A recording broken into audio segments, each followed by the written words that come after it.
Greetings, everybody, and welcome to City Lights Live. I'm your host, Peter Maravellis, and this afternoon we revisit the work of Antonio Gramsci, the philosopher, writer, and political theorist, who is an outstanding critic against fascism. We view Gramsci through a fresh lens.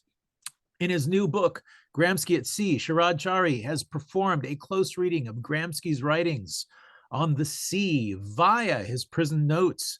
He argues that Gramsci's method is oceanic in form and asks the question, how might an oceanic Gramsci speak to Black aquafuturism and other forms of oceanic critique? This aquatic Marxism speaks to us via nautical code and encourages the disturbing of the sentiments of sociocultural dynamics, investigating the wave-like forms of imperial power, as well as exploring the capacity of Black, Drexciyan, and other forms of oceanic critique to bring us to new insights, or as Mr. Chari would say, storm us on different shores. So Sharad Chari is Associate Professor of Geography and Critical Theory at the University of California, Berkeley, and is affiliated with the Wits Institute for Social and Economic Research and the Stellenbosch Institute for Advanced Studies. He is the author of the forthcoming book, Fraternal Capital and Apartheid Remains. Joining him in conversation will be Grant Farid. Grant Farid is Professor of Africana Studies and English at Cornell University. He is the author of the books Long Distance Love and The Burden of Overrepresentation, and is also the editor of Africana Studies, Theoretical Futures. His most recent book is titled The Perversity of Gratitude and Apartheid Education, published by Temple University Press. Before we begin, as is customary at the beginning of each event, I would like to acknowledge we are beaming to you from the unceded ancestral homelands of the Ohlone peoples. Along this peninsula, several dialects of this language were spoken. We would like to take this moment to offer respect to those who have come before us as stewards of land and who are still with us to this day speaking these languages. We will be posting links in the chat function of your Zoom dashboard with which you may purchase copies of Gramsci at Sea and other books. We'll also have time towards the end of the discussion where you may ask questions and make comments. We ask that you post them in the chat function. I would also suggest that you switch to speaker view just so you get a kind of a clean cut between the authors. That can be done through the upper right-hand corner of your Zoom dashboard. So join us now in offering a warm welcome to Sharad Chari and Grant Farid. Welcome to City Lights. Great to have you. Thank you. Great to be here. Thank you for having us. So, and I should just say that it's a great privilege to have Grant Farid as an interlocutor here. Someone who I've admired and really helps us just get back to figuring out how to think in the first instance. So thank you, Grant.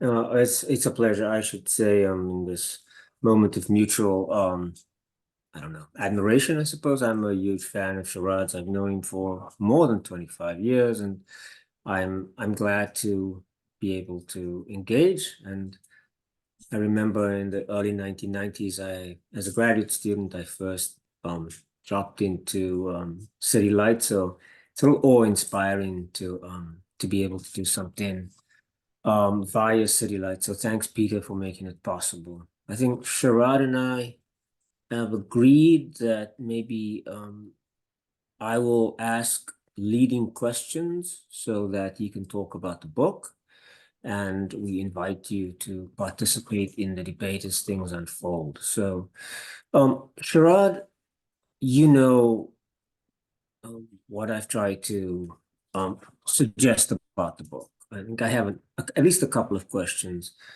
One is twofold. Why Gramsci, and do you really need Gramsci? So that's the first question. The second one is perhaps a more pointed interrogation. And it goes something like, it seems to me that if the ship in the Middle Passage, how we figure the Atlantic and the slave trade, then what this recent intervention in revisiting modes of transportation for indentured people, I think it has it takes as its premise the opening up of the other side of the African continent, which is to say the Atlantic. I mean the Indian Ocean rather. And it seems a lot of that stuff turns on the Atlantic. And I wonder if this turn to oceanic studies has something to do with inserting into discourses of displacement, deracination, slavery, indentured labor, a constituency that only figures in some ways marginally in the Atlantic slave trade. I think later on we can talk about how this constituency in particular will, contribute to directly politically to Caribbean life. I'm thinking here especially Jamaica and Guyana. But I wonder how much of that has to do with inserting this constituency into this discourse about displacement, indentured, slavery, and so on. So, that maybe that's the more substantial question, but the first one is, the provocation, do you need Gramsci? Great. Thank you, Grant. Right. So the first question, why Gramsci, how Gramsci, how to approach Gramsci. What I should say, one early inspiration for me, Grant, is in reading Gramsci and in thinking with Gramsci is your own book on intellectuals, Black radical intellectuals. What is it called? Black vernacular intellectuals, which took Gramsci on and worked with Gramsci in a particular way. And I also cite to you right in the beginning for a kind of playful admonition that Gramsci is too important to be left to the Gramscians. and I took that quite seriously. But I want to actually read the opening bars of the book because just if you'll indulge me, just the first couple of paragraphs, as I think on how and why I approach Gramsci, and I'll say a few more things. So I begin with a quote from the late Srinivas Ramanujan from an article of his, one of his last pieces. This is Srinivas. The shadow of tomorrow's impending ecological disaster leaps over today and reunites with abandoned conceptions of human finitude from a past rich with apocalyptic nightmares that the Enlightenment had temporarily vanquished.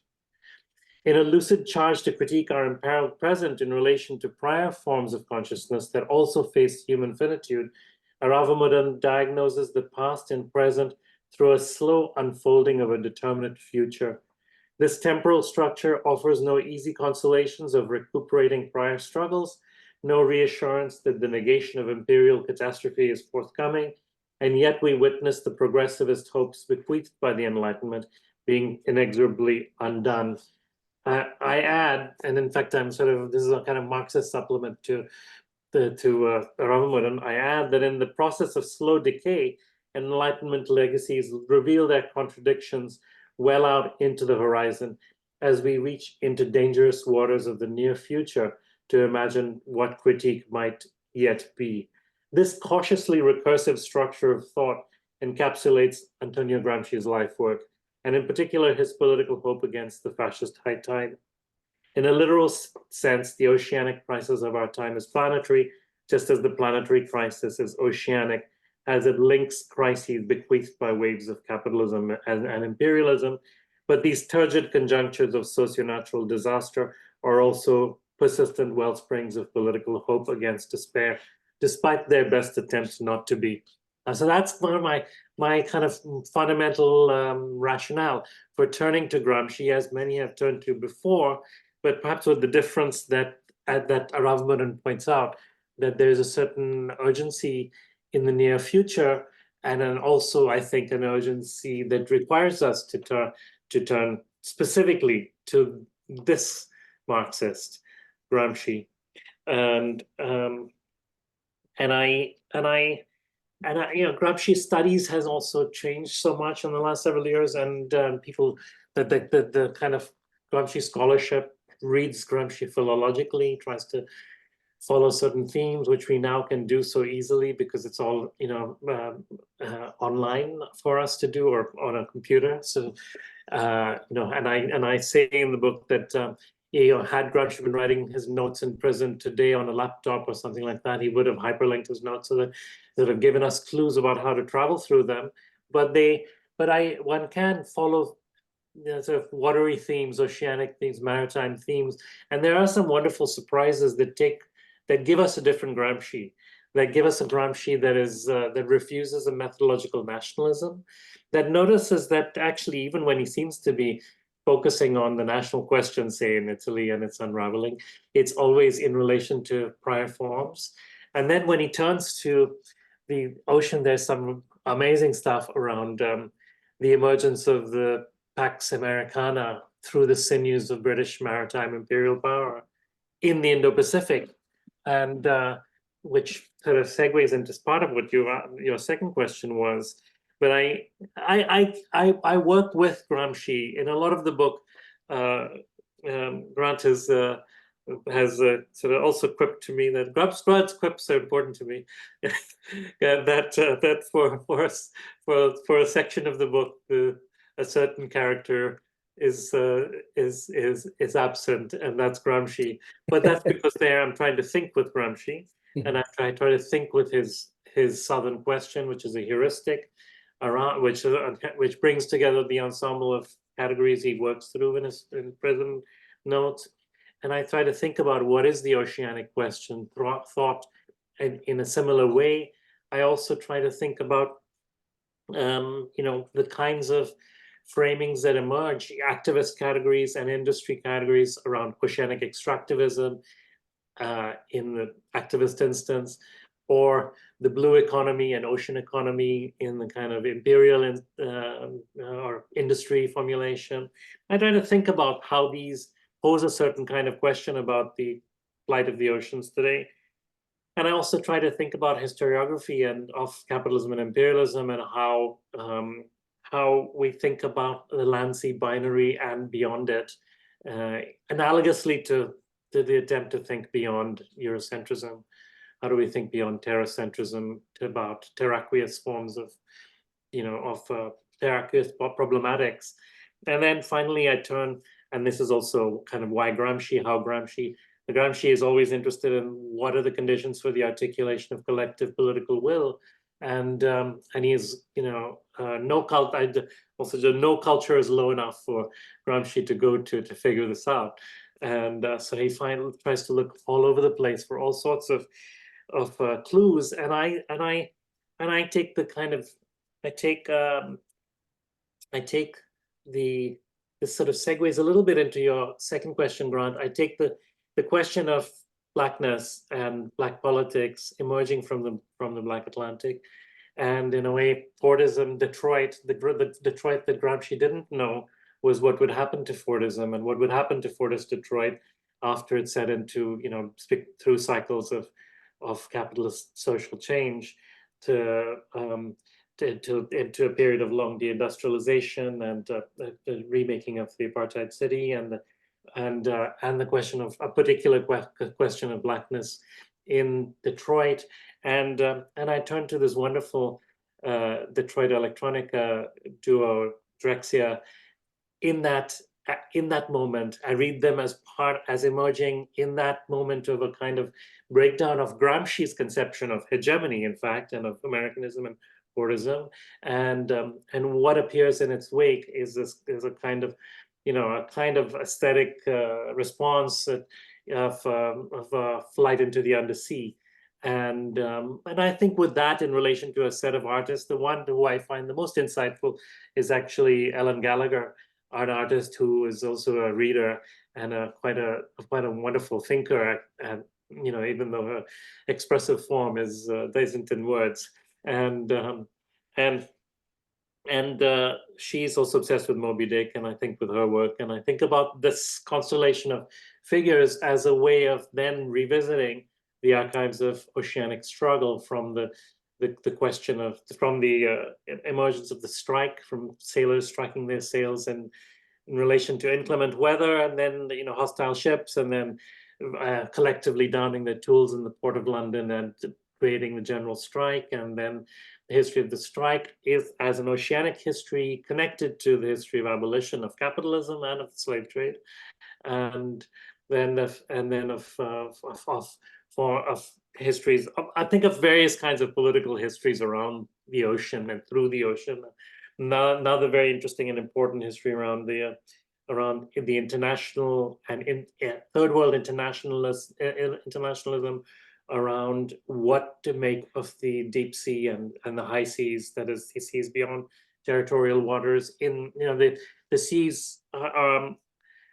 There's a long period of debate in the United Nations, Convention, leading up to the United Nations Convention on the Law of the Sea, which is surprisingly late, 1982, which is the largest enclosure, one of the largest enclosures on the planet of the oceans, and of nationalizing the territorial waters next to maritime states, and making the deep sea a so-called commons, which is actually commons, which is a playground for corporate capital, which is the only means to get to it. So in light of that Drexciyan imagination of colonizing the undersea is quite an exciting and interesting one. These are a sort of a fragmented set of resources to think about the many ways in which we might still hope for the defense of the ocean as the defense of the planet. But that's part of the way in which I come back to Gramsci at the end. That's all why and how Gramsci. And yes, at the heart of it, there's also an engagement with, especially writing from the United States, an engagement with the kind of, say, the charisma of the archives of the Black Atlantic, and its forms, and thinking about oceanic histories as interconnected is one aspect of this, and Gramsci is also doing that in a way, but also I'm trying to decipher the second part of your question about the sort of constitutive absence in that in the Indo-Pacific or the Indian Ocean, Grant. But I think there is something there. I use Moby Dick partly to get to it, that Moby Dick is a kind of, let's think of it maybe as initially as a counter-narrative to the Atlantic slave trade. Everyone's on the ship and it's taking a reverse journey, but then it circuits around the continent, and then it goes, for much of the book, it's in the Indian Ocean.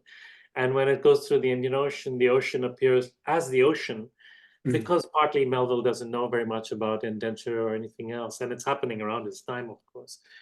But the post-slavery forms of unfree labor, well, they're in the book as well, actually, but they're in the book maybe without Melville knowing the histories well enough. So you don't see Ishmael going into rhapsodies around indentured labor where he does about everything else.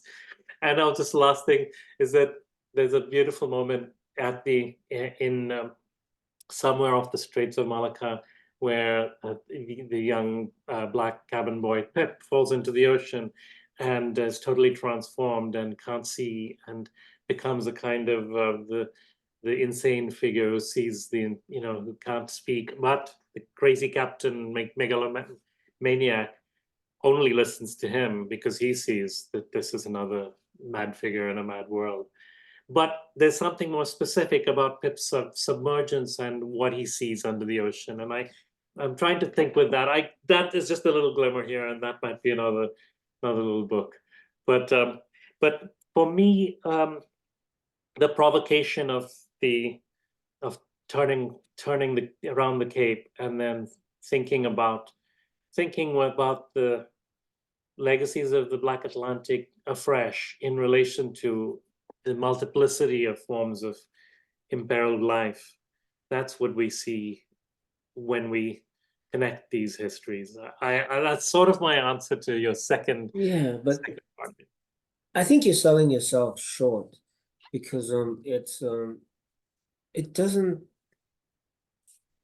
What you're doing seems to be very different. It's not about the erasing the Black Atlantic. No. It seems to me about shifting our focus elsewhere.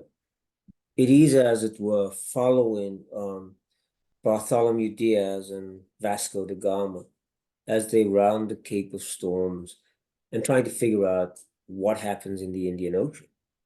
And I think the Black Atlantic cannot account for that, doesn't take that as its project, and that's fine. But let me just say two quick things, because I am going to ask you to just, extemporize maybe on this shifting of the focus, because it seems to me that's what oceanic studies does. That's what Indo-Pacific studies, if there is such a thing, does. But firstly, I will just say the use of Gramsci is fundamental, because it leads us almost directly to Marx, and so we have to go via Melville, because as we know, for James, this is a fundamentally important book. For C.L.R. James, Mariners, Renegades, Castaways, that book matters, and it's James's attempt to actually address Pax Americana at a moment when he's facing his own possible deportation from this country. But that element is fundamental, because if you read Glissant, or you read Erna Brodber, or you read Derek Walcott, for example, right? The oceanic is, I would say, in your terms, it is grounded, because it's about the flotsam and jetsam that washes up. It's what the ocean expels. I would suggest that your investigation is actually trying to figure out what the ocean continues to hold. I'm not saying that Glissant and Walcott don't do that, but it seems to me you do, and I hate the phrase, but this is a much deeper dive. So, I think it's Marx and Gramsci who get you away from that, from what Glissant and Walcott find, because Walcott's big project is to rewrite Homer, Homeros. But the other thing that I really I'm trying to get you to take some ownership of is the notion that there's a reorientation.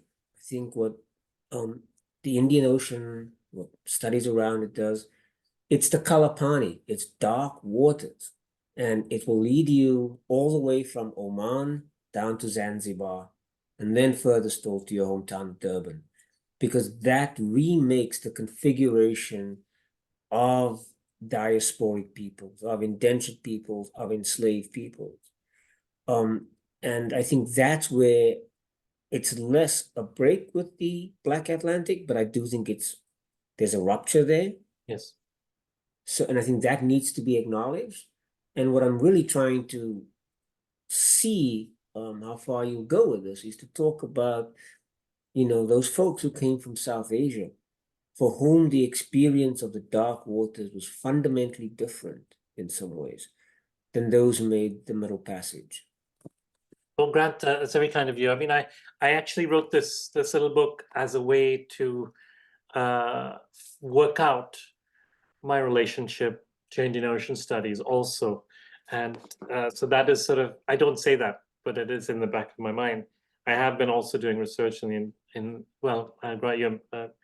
Peter mentioned Apartheid Remains, which is coming out in May, and that's on Durban, and that really gets in a kind of more slow and way around this question of, which also you've explored in a different way, around the kind of oceanic entanglements in South Africa. But you're right, those are still questions of what washes up, rather than questions around the ocean itself. And it's true, I am also in this book trying to think with Gramsci and sort of nudge Black studies in a certain way around kind of around, both Black studies and oceanic studies have to deal with the kind of density of the Black Atlantic in their forms of thought.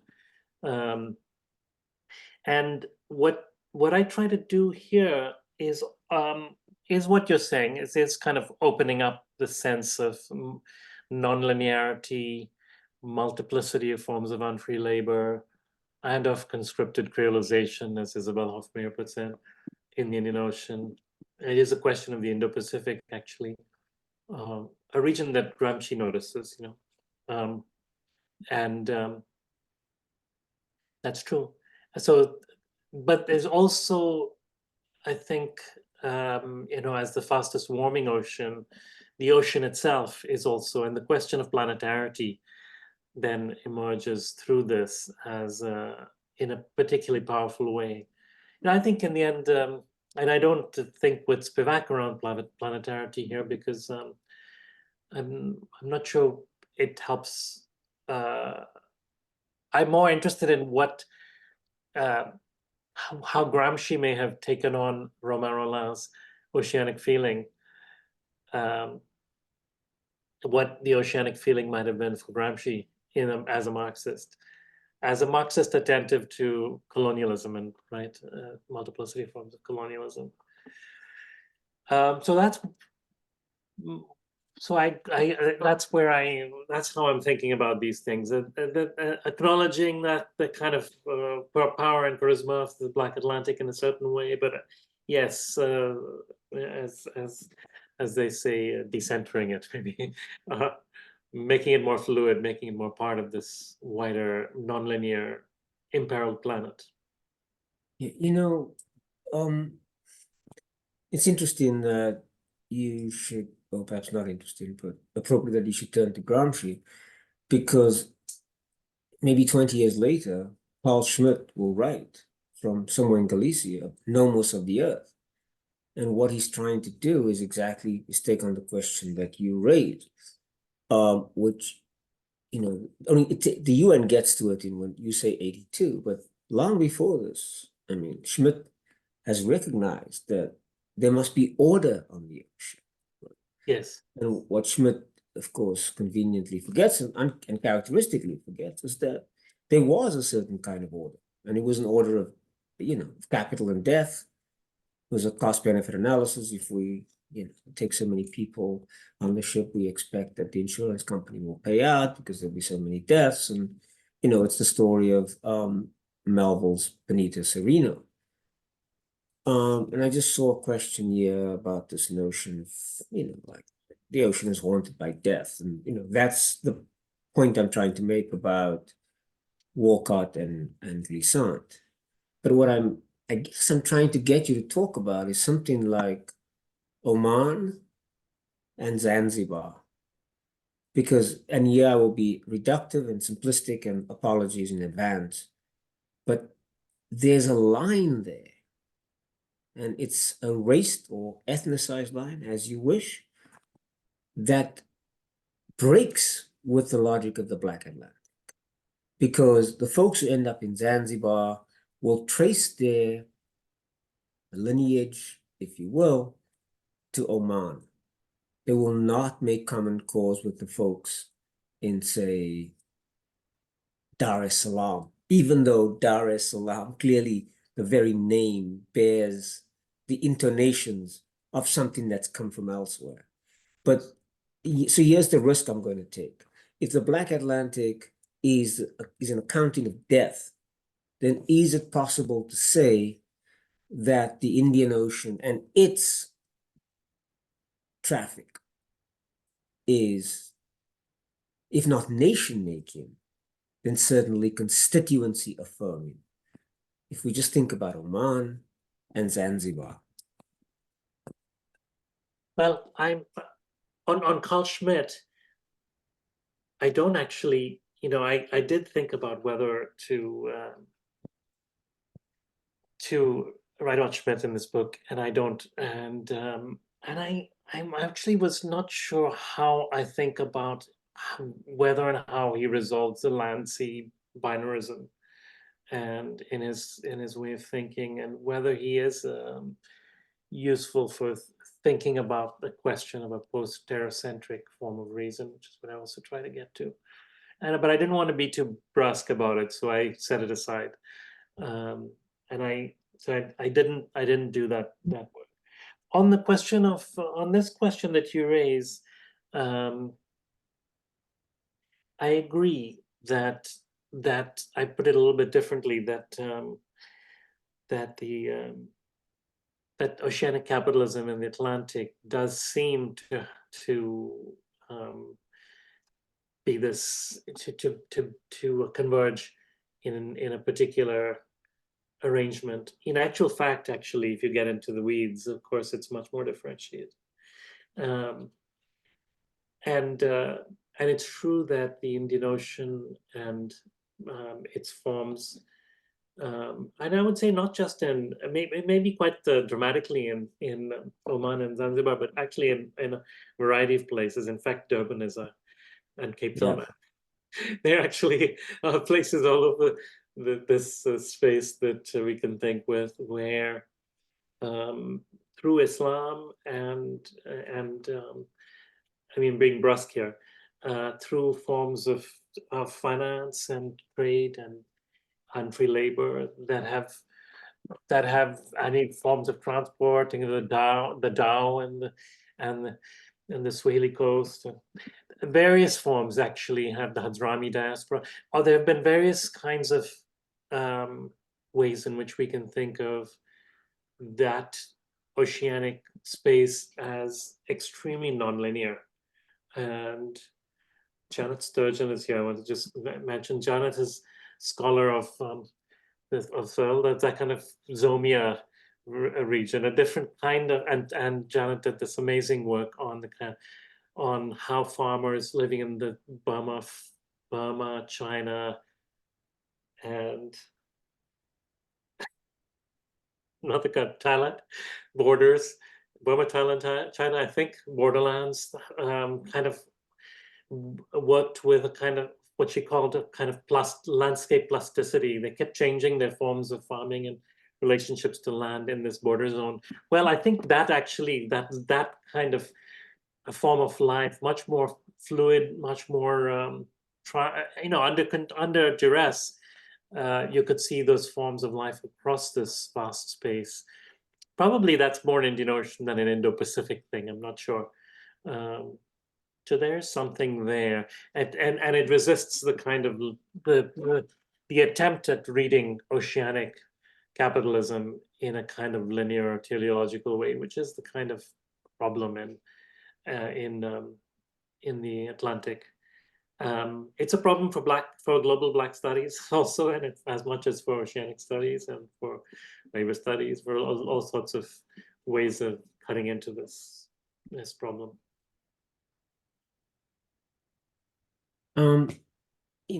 I wonder if this problem was problematical. Two things. One, you insist on linearity and the horizontal, even though you're talking about the oceanic, you're trying to get beyond terracentrism, as it were.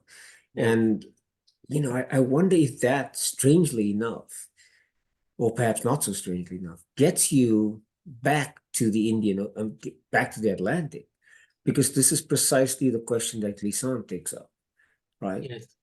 And it also returns you to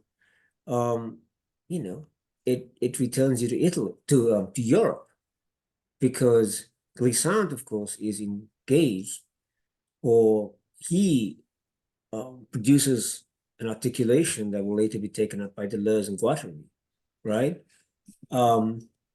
Which is the rhizomatic. Yeah.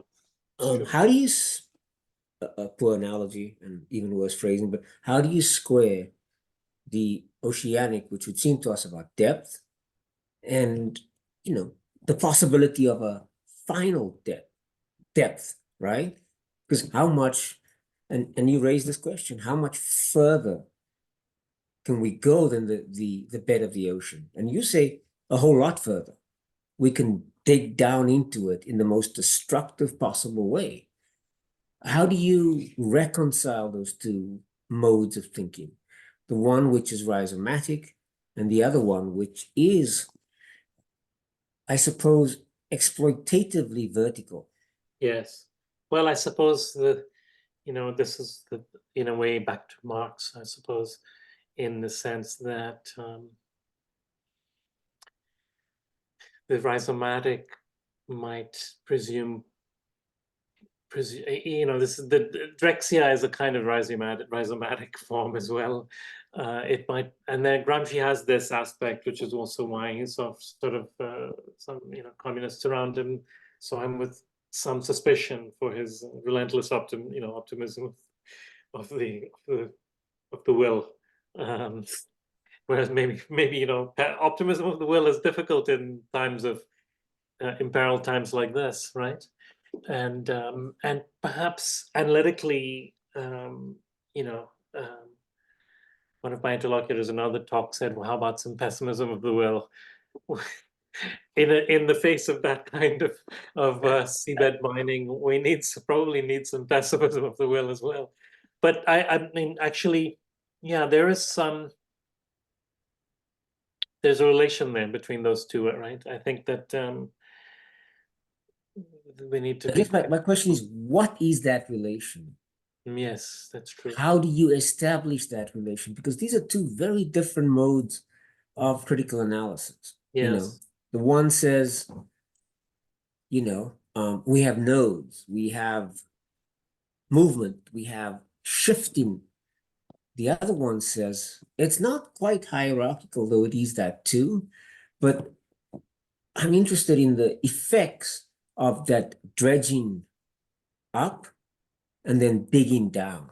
Because, we can think of the North Sea, for example, but there's a kind of insistence, I think, that I extract from your, pun intended, from Gramsci at sea, that exploitation knows no natural depths. Yes. I mean, all heights, as we just found out 2 days ago, when there was another moon landing. Yes.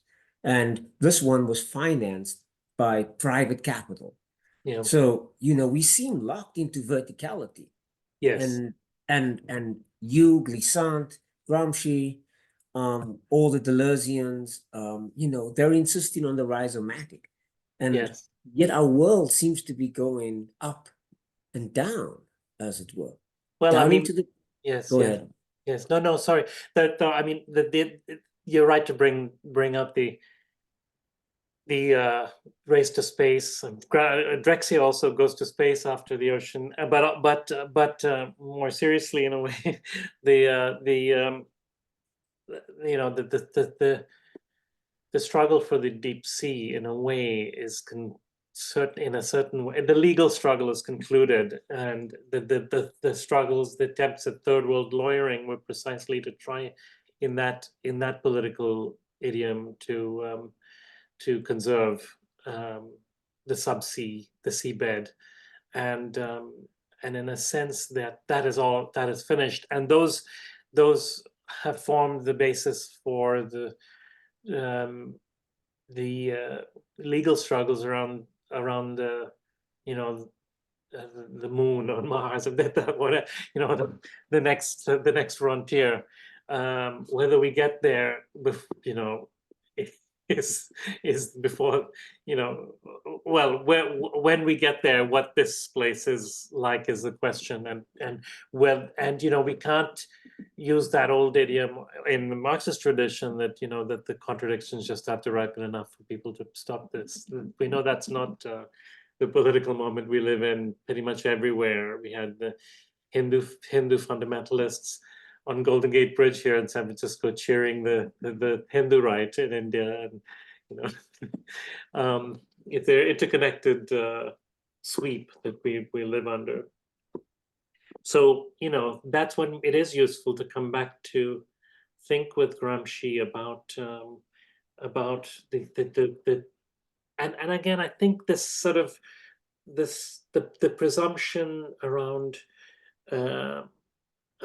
dispersed forms of politics being actually efficacious, that is a presumption, and I think that's the other side of Gramsci. Gramsci's question is, how do we organize collective political will that might seem like it's exciting and dispersed and might might pop up anywhere to take down what seems like hierarchical power. Well, hierarchical power actually can use its means of coercion and also, in different forms, and of plundering the means of life itself, to in ways that we can't quite understand. So Gramsci tries to have it both ways, actually, because he still wants to, imagine the party as a kind of force, but one that is responsive to these forms of multiple forms of cultural and political resistance. Okay, well, let me That's a kind of attempt at trying to yeah, respond yeah, to I'm not Deleuzian. I'll buy some of it, but not all of it. Let's put it that way. So I'm going to return courtesy of your colleague Janet, because I'm staring directly at her. But I wonder if there isn't, if ours isn't a moment more attuned to the unresolved tension between the ocean and the continent that is called Schmidt, rather than Gramsci. And this is why let me proffer this provocation. What's happening in the South China Sea with, China building, just like dumping huge amounts of whatever it is they're dumping, and then they're building landing strips so that they can fish in all kinds of places and, extract natural wealth and resources. So in that moment, it would suggest that the land can in fact be oceanized. Yes? Or Or the is ocean. that the ocean? Or the ocean can be territorialized in a material immanent sense. In other words, you can make the ocean smaller, or you can impose land upon the ocean, which sort of contradicts this notion that, we're losing land mass, and that, sand is being, beaches are we're losing meters of beachfront every year, and so forth and so on. So here's the provocation. Isn't Schmidt the man we should be thinking with rather than Gramsci? Schmidt doesn't help me get into the kind of to get to the workings of oceanic capitalism, which is also part of what I want to, and in a kind of differentiated way, right? I haven't found out how to No, I think it seems I disagree, because I think you said this, and this is I'm almost a quote from you. You said Schmidt cannot resolve land and sea. binarism. Yeah. And it seems to me that's what's happening in the South China Sea is just one example of how that difficulty, that what seems like the irreconcilable, is in fact a new knot for thinking. Let me just backtrack a little bit to say that to think in a non-terracentric form of reason, akin to non-Eurocentric, those old chestnuts that, but that what that might mean is part of the question, Mm-hmm. and it can't recuperate the land-sea binarism in new form for its in response. That wouldn't seem to be adequate. And so for the kind of phenomenon you're describing, I wouldn't see it as a kind of resolution of any kind of a land-sea binarism, but rather as a new attempt at kind of, at a new kind of terraqueous form that has its own political and political economic entailments, and in the weird thing that is Chinese capitalism, that with its own particular incredible Features. what's that? Features, like it doesn't matter if Yes, the cat yes, is yes, black or and white, as long as it catches mice, right? yeah, and it's kind of extremely grand forms of I'd say spatial fix of new cities and new kind of and massive disruptions thereof. Even those that we should presume the kind of effects of those are obviously the ecological effects are legion, right?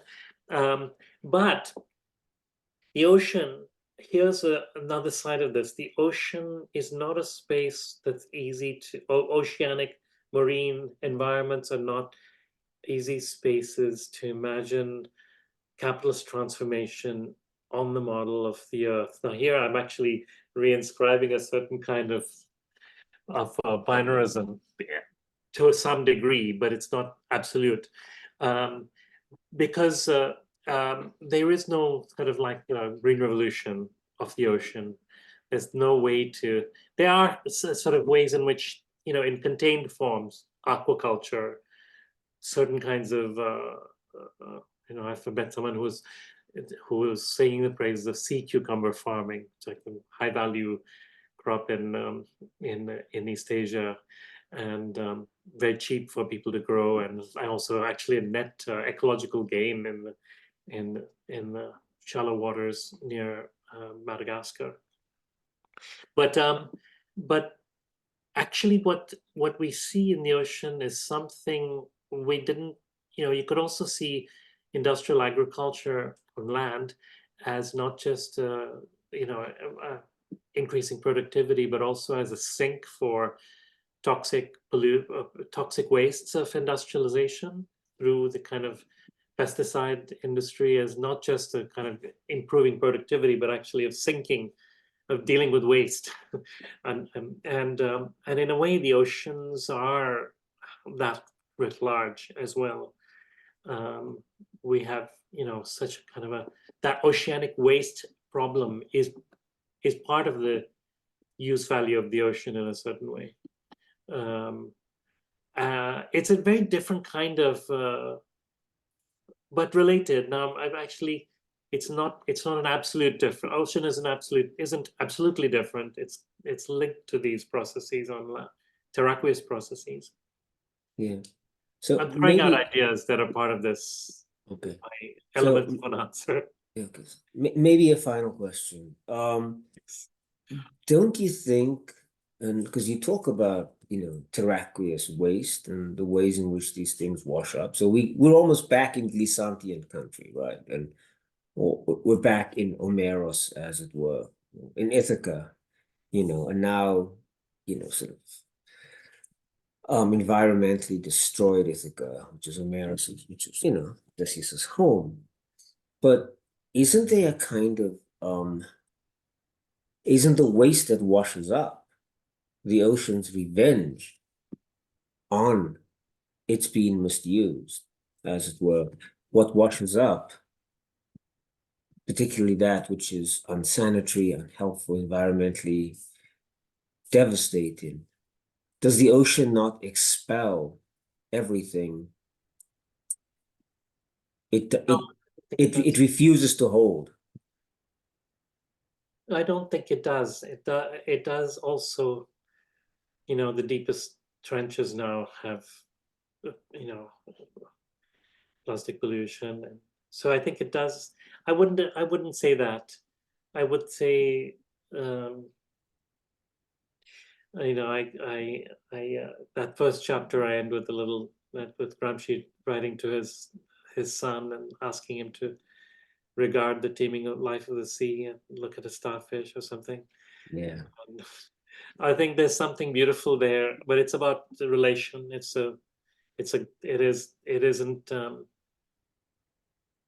is maybe a kind of way of thinking regarding the ocean as a home as well. But I'm not sure I would use that language of the ocean responding, because it is also our despoiled home. Yeah, I mean, I'm just, perhaps this is the Heideggerian in me, but the fourfold, right? Earth, sky. Yes, so interesting. That it's this, and sea, earth, and sky working in collaboration against human despoliation. So, thank you very much for, I need to think with that a late Heidegger engagement with the ocean. Late Heidegger engagement with the ocean that doesn't that doesn't bring us back to fascism? I That's the think, question, right? yeah, no, because I Kind of think, left Heideggerianism. The well, left, you know, and Heidegger turns from that to, you know, to poetry at the end, yes, yes. right? Because he wants to think with these poets. What are they trying to do? And you know, it's almost modernist, right? You know, we have Sure. to, you know, we have to tend to this, right? It's the notion of the fourfold. But in any case, maybe we have Well, time I for. would Go say ahead. that if we want to read the you know, Heidegger on Holderlin and so all that, Oh, yeah, or Heraclitus, in a kind of in this way, it is very useful because there is a kind of ecological yep, ability there. I agree, and in fact, that just the Gramsci telling his son to regard the life of the sea, there is something, you know, there is something there that is like that kind of late Heideggerian ringing of the fourfold. It would yeah, have to be a different kind of. It would have to ring a different message for Gramsci. It would have to be something that wrests it out of a kind of individual, you know, flushing. It's just not even Benjamin. It's you know, it would have to be Lenin rather. It would have to be, or you know, Gramsci's debate. you see, I mean, I think we're going to take questions in a second, so this will be the last thing I say. But it seems to me that Heidegger and Gramsci are actually, in many ways, more connected than we want them to be, because for both Heidegger, more explicitly in some ways than for Gramsci, there's the single question that matters is what he's thinking. Gramsci asks, what does it mean to think and who thinks? Yes. Heidegger asks what he's thinking. So they're both bounded, both deeply invested in the same question. You know, so I mean,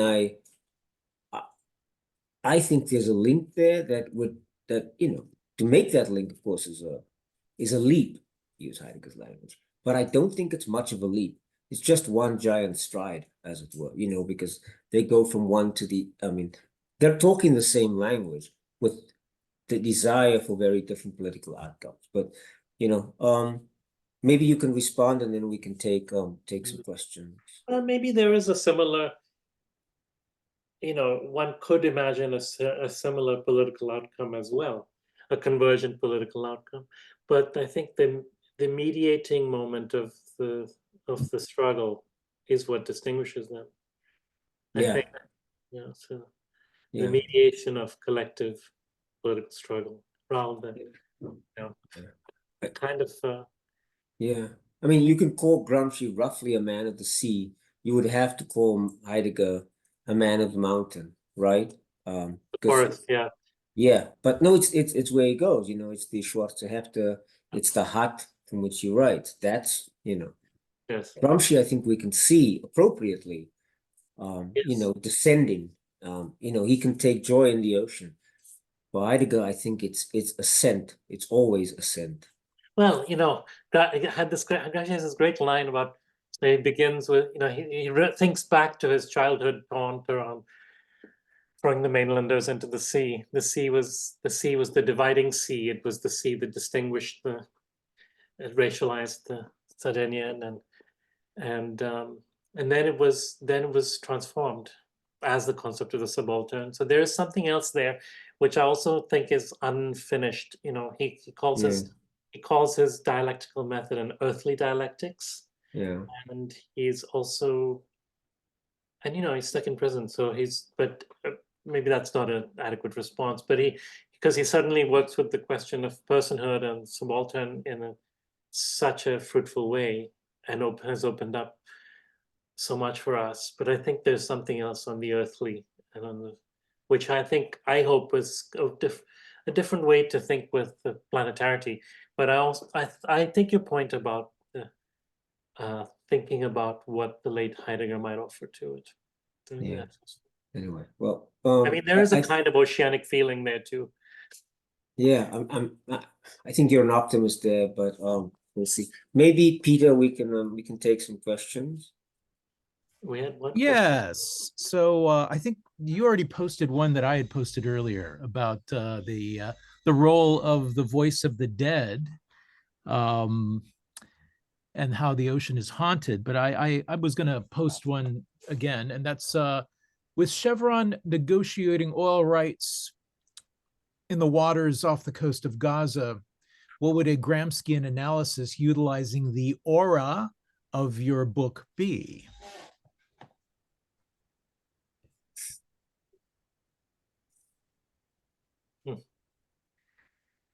Yeah, well, I mean, what did Gramsci? Gramsci now is a complicated question, right? A complicated answer, obviously. What is the southern question in Gaza? And obviously, is like an obvious southern question, but maybe more interestingly, sort of what is the southern question in the waters off the coast of Gaza? And think about all the figures involved around that and around offering solidarity across the waters and or losing lives across those waters, and those would all be parts of Gramsci's approach. I don't have a quick answer to this, I must say, but it was certainly a compelling site for thinking with an oceanic Gramsci, or thinking with Gramsci. Mm-hmm. Yeah, I wonder, there was an ad running on some streaming service, Hulu, a colleague of mine told me about, when it shows you, it casts for you an image of Gaza, beautiful beaches, people lounging, right? And then it says the only thing standing in the way of this is the Palestinian people.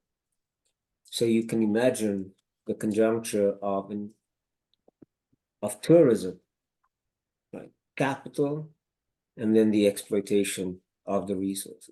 And we might also ask, is this what it means when Netanyahu says, right, we have to reorganize Gaza, we have to demilitarize it, so we can make it safe for, is it the state of Israel or the state of Israel and global capital?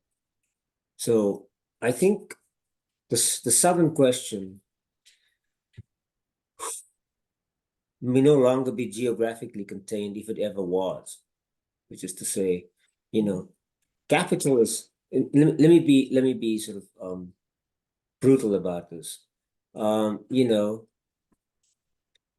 Capital knows no bounds. Capital is non-geographical, which is to say it is ubiquitous, which you might say, Sharad. Capital is relentlessly planetary and oceanic. Absolutely. So yes, I agree with all that you've just said. Who has asked the question? I wonder if they would like to say something more. Well, actually, it was me.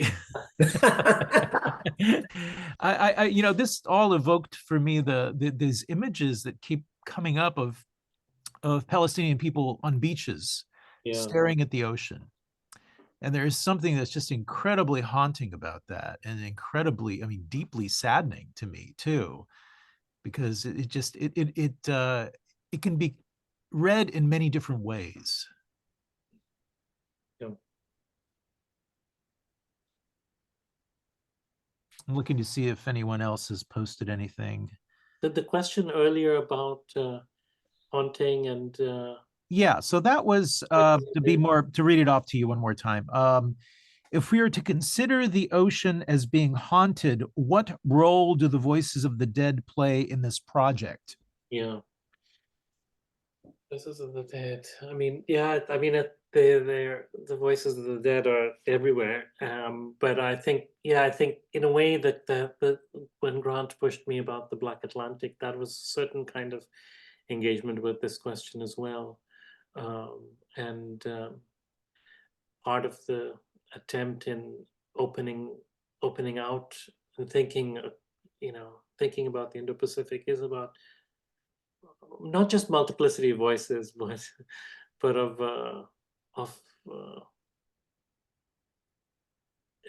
because that's not that gets a certain distance, but of nonlinearity is how I think of it, as about um,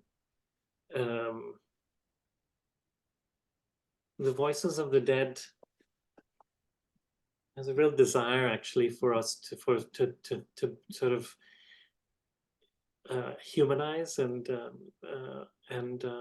bring in the that kind of reading of Gramsci is the kind of Gramsci as the figure who helps helps us see who is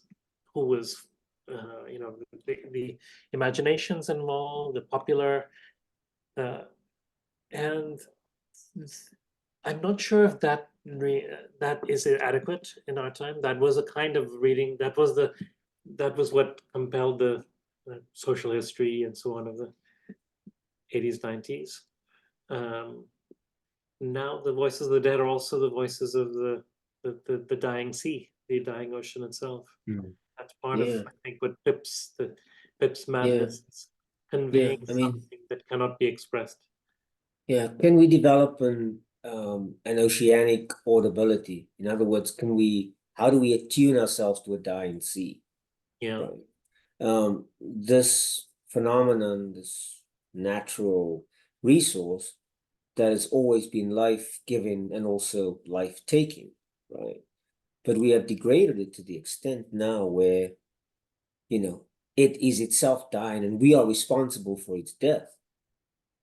But I wonder if we can't connect this to Peter's line of inquiry, which is to say, when you see Palestinians supposedly, on the coast of Gaza enjoying a day out, that in itself is an image overdetermined by death, which is to say, we know that so many Palestinians will never again be able to participate in that mode of everyday life.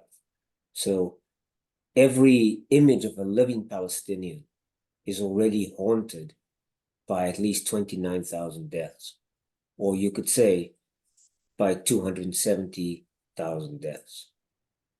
So there is no image of a living Palestinian that does not bring to mind specters of the dead. And so all of Palestine and all of the Levant, we could say, lives with the specter of death. It is in fact made possible only by a specter of death, by a death that continues without apology and with US complicity, and for all of us watching, with the aid of our tax dollars. So we are drawn into that death. We are its architects. We are its financiers. And I would just bring a sense of the differential in that. Like we regard these specters of death differently across our societies, right? That's part of the point of Gramsci's method as well, is to help us. I think maybe that's where a kind of Gramsci-Heidegger distinction also is important. I think that, for instance, consider the difference between the kind of spectacularization of Black death and lynchings in this country, and its mobilization and sentimentalization and harnessing in various ways, and the kind of performative responses you see in this country, in contrast to who regards the image of the Palestinian looking out from the sea and mobilizes with it, and how is that curtailed by the accusation of anti-Semitism and so on. That there's such different kind of economy of regard. I think that's in a way a kind of Southern question approach. Like trying to get, like we refuse to philosophize. We don't philosophize without some kind of sense of the kind of distribution of that capacity to I don't know. I want to return you to a city you invoked very early in our exchange, which is Detroit, a city where I lived for a couple of years, and a city that's very close to my heart. But this was in the mid 1990s, and it was easier to find Zima, which was then a new kind of drink, that was on the market than it was to find fresh fruit and veg in Detroit.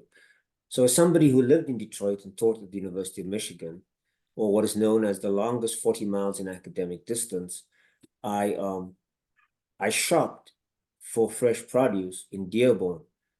And Dearborn I may as well have been in Ramallah. There were Palestinian flags everywhere, dates, really good fresh fruit and vegetables. It was great, right? But we now see with Rashida Tlaib that those modes of differentiation are not quite as stable and as differentiated as the US polis wants it to be. Because Joe Biden could lose Michigan because of what Rashida Tlaib has said. And there is a very strong sentiment in and around Dearborn. And that's an expansive community, because another community I once got Ben and Jerry's in, Hamtramck, which used to be a Slavic community, now has an all-Muslim city council. So Palestine, the deaths in Ramallah, they're not very far from us. And there are pockets of this all over this country.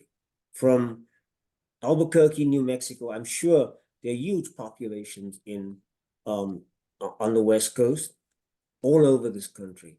So that the metrics of differentiation are either out of date or they have to be amended. And I think what they will reveal is the localization of those deaths in the South that we call Gaza, or whatever other name we give it. But Gaza, I think, resonates particularly in this moment.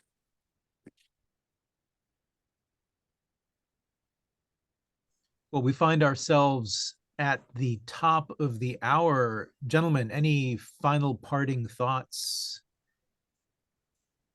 Well, just thank you for having me. Thank you for hosting us, Peter. Thank you to City Lights. What a great privilege to be in.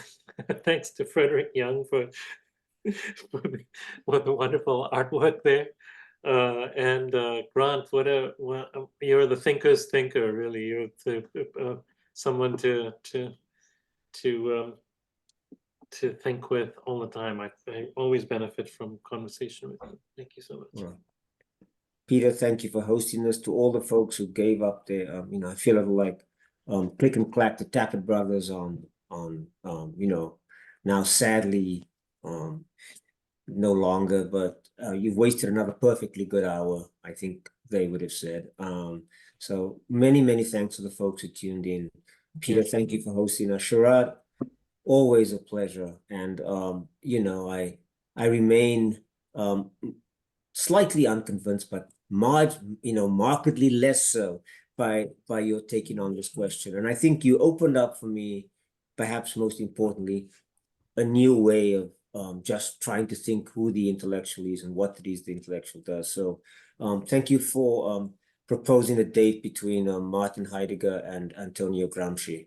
Previously, truly an odd couple, but if I ever write on that, it's due to you and Peter. So many thanks, folks, for tuning in, and for Peter for hosting, Sharad for showcasing your work. Thank you so much. Well, ever grateful to you both for gracing our virtual halls. And I want to thank all of you in the audience too for joining us this morning. And I want to remind everyone, we've posted links with which you may purchase copies of Gramsci at Sea, as well as books by Antonio Gramsci himself and Grant Farid. Better yet, if you're in the hood, come on down, pay us a visit, browse our stacks. We are one of the great browsing experiences of all time. We have some of the largest sections on critical theory, political science, philosophy, you name it. So if this kind of material is of value to you, then pay us a visit. We're located in San Francisco's historic North Beach district. We're open 7 days a week from 10 a.m. to 10 p.m., getting back to our pre-pandemic hours. Today's program has been made possible by support from the City Lights Foundation, keeping me dutifully employed and continuing the legacy of our founder, the late Lawrence Ferlinghetti, through our public events, our community and educational outreach, and our publishing program, all dedicated to sustaining a vibrant community of readers, writers, and critical thinkers. So goodbye, everybody. Please take care. Be well. We hope to see you soon. Thanks. Bye-bye. Thanks, everyone. Bye.